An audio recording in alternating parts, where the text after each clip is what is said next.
2011 உலகக்கோப்பை வெற்றியை தொடர்ந்து முன்னாள் கேப்டன் மகேந்திர சிங் தோனி தலைமையிலான இந்திய அணி கடந்த 2013ஆம் ஆண்டு சாம்பியன்ஸ் கோப்பை தொடரையும் வென்று அசத்தியது. ஆனால் அதன் பிறகு கடந்த 10 ஆண்டுகளில் நடந்த ஐசிசி தொடர்களில் பல நெருக்கமான வெற்றி வாய்ப்புகளை இந்தியா மிக மோசமாக பறிகொடுத்தது.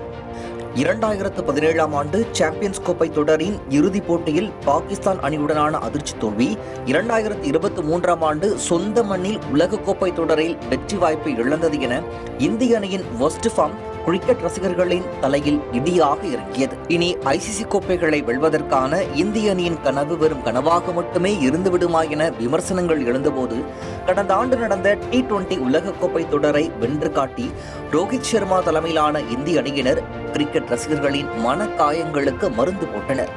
அதே நாளில் T20 கிரிக்கெட்டில் இருந்து நட்சத்திர வீரர்களான ரோஹித் சர்மா, விராட் கோலி, ரவீந்திர ஜடேஜா ஆகியோர் கூட்டாக ஓய்வை அறிவித்தது அவர்களது ரசிகர்களை தண்ணீர் கடலில் ஆழ்த்தியது.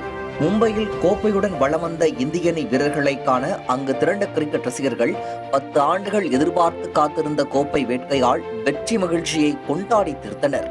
ஆனால் அந்த மகிழ்ச்சி நீண்ட நாட்கள் நீடிக்கவில்லை.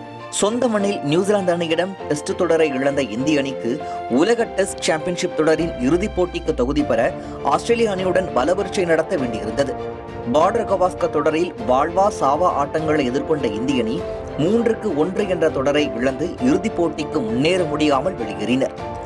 உலக டெஸ்ட் சாம்பியன்ஷிப் தொடரில் தொடர்ந்து 3வது முறையாக இந்திய அணியினர் ஏமாற்றம் அளித்த நிலையில் இந்திய கிரிக்கெட் ரசிகர்களின் பார்வை தற்போது சாம்பியன்ஸ் கோப்பை பக்கம் திரும்பியுள்ளது. பாகிஸ்தான் மற்றும் துபாயில் நடக்கவுள்ள இந்த ஆண்டிற்கான சாம்பியன்ஸ் கோப்பை தொடரில் விளையாட ரோஹித் சர்மா தலைமையிலான இந்திய அணியை அண்மையில் அறிவித்தது BCCI.